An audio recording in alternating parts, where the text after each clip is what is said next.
question. Years ago, when Israel was having very shaky relations with Turkey, it was right after the flotilla incident, and Turkey was hosting Hamas regularly, and many Israelis I knew were not flying through Turkey as they were before. But there was an earthquake in Turkey. And Israel did what Israel does, and it offered to send support and aid and a plane full of provisions to help out.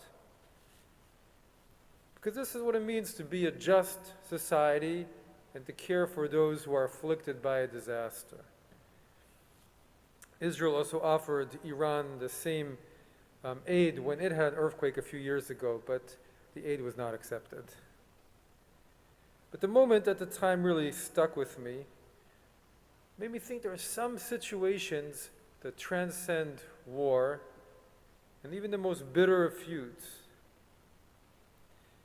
And as we find in our parsha this morning, Mishpatim, the first collection of laws that are brought down from Sinai to the Jewish people to create a just world and a just society. When you encounter your enemy's donkey or ox wandering, what do? You take it back to them. And even more so, when you see your enemy's ox or donkey, or actually more literally, in the Hebrew, it doesn't say enemy, it says sonacha, the person whom you hate's donkey.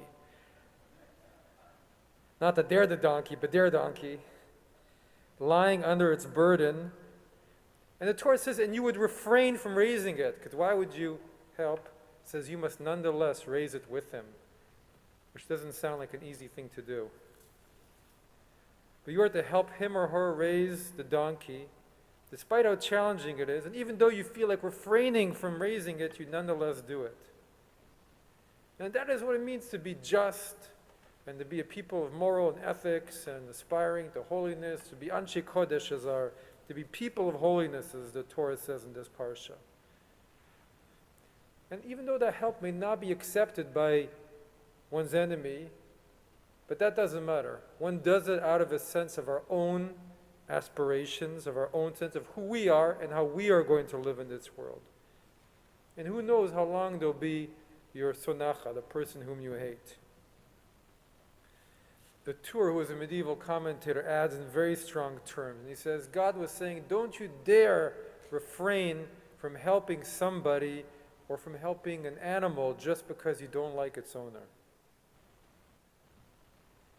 And it's actually a very striking collection of verses, because especially what comes before in the parsha. Because a just society isn't only one of mutual solidarity and of interdependence, and where we should help everyone, even our enemy, and sacrifice. But it's also one where there are consequences and strict retribution for those who are not abiding by the rules. Right? If another part of our parsha, if you have an ox that is in the habit of running wild and goring, and you refrain from doing anything to stop it, and it kills a person, God forbid, then the laws of the society is that both you and the ox are put to death.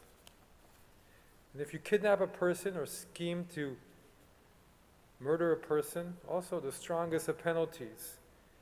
And if a thief is caught tunneling into somebody's house and they're beaten to death, there is no blood guilt. And so yes, a just society is one where there is this current of loving kindness and of care for each other. But it's also a society that does not permit others to take advantage of it. And these were very strict injunctions. They were meant to defend the basic tenets of human society. And in the list of laws that are given to Moses, they come even before the ones that tell you to help raise your enemy's donkey. Because Judaism teaches us to be firm when we need to. Comes to mind this week with the situation Ukraine and Russia in Europe, the political situation, where one nation is deliberately, seemingly looking to invade and take over another nation, take what is theirs. And being a just society is also standing up against that injustice. and standing behind one's values and being strong. And the rabbis taught, when your enemy pursues you to attack you, you stop them and attack them first. The question is, how do you know how to approach all of this? Do you raise the ox of your enemy, or do you stop the tunneler, or do you take a tooth for a tooth? And this is the wisdom, the chokhmah, that we're being called as human beings of free will to develop. As the book of Ecclesiastes teaches, a season is set for everything, a time for every experience under heaven, a time for slaying and a time for healing, a time for loving and a time for hating, a time for war and a time for peace. Et milchama et shalom. And so our parsha lays it all out before us, and that it's up to us to also acquire the understanding of which time it is, and to then muster our own being and our collective will to find and carry through with the answers. Is it the strength to face an enemy who's trying to plunder and kill us, or is it raising their ox? And they also have to let you close to their ox for that to happen. And we have to believe that part of building a just society is also creating the space for all of those voices to be there and for the different approaches to be there. And that in a just and open society, there is the room and freedom to be able to navigate all the different demands and needs that come up for a society. As Kohelet says, time for tearing down, a time for building up, time for weeping, a time for laughing, a time for wailing, and a time for dancing. And then we also believe that there are also times in a just society that will open up also for celebration, and also to just simply be and have those times where society is going through a good patch. And the Mishpatim lays all of it out for us. As mentioned, all those powerful and challenging laws, they come to tell us that even though, yes, you heard God's very word at Sinai, it won't be long before people in your very own society will do what people do, and there will be theft, and there will be murder in your society. And at the same time, the events of Sinai also are there to push you to change your behavior so that you are exemplary in your moral and in your ethical considerations and showing compassion. And therefore, when you do see someone in trouble, even if it is your enemy or someone you hate, you make every effort to help them. But then at the very end of the parsha, the Torah tells us that Moses takes the elders, this is what we read this morning, Moses takes the elders and Aaron with him, and they go up to Sinai again. And then that's Exodus 24:9. Then Moses and Aaron, Nadav and Avihu, and the 70 of the elders went up to Mount Sinai, and they saw the God of Israel, and there was under his feet the like of a paved work of sapphire stone, and the like of the very heaven for clearness. And upon the nobles of the children of Israel he laid not his hand, and they beheld God, and did eat and drink.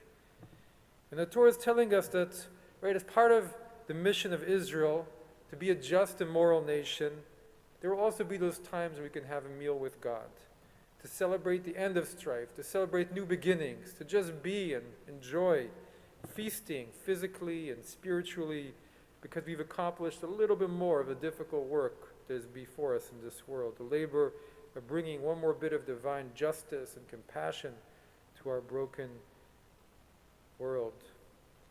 And times where we can partake in the fruits of our labors and of the just society that we've labored as best we can to create, and to just enjoy soulful bliss and joy that is also our inheritance as human beings made in the divine image. But there is a time to remember that we are meant to be a holy nation, and our work in the world is a divine mission. But there is a time for uprooting, and a time for planting, and a time to sit down and enjoy a good meal with God. Master of the universe, grant us the wisdom to know the difference between them and to act in accordance with your eternal will. Shabbat Shalom.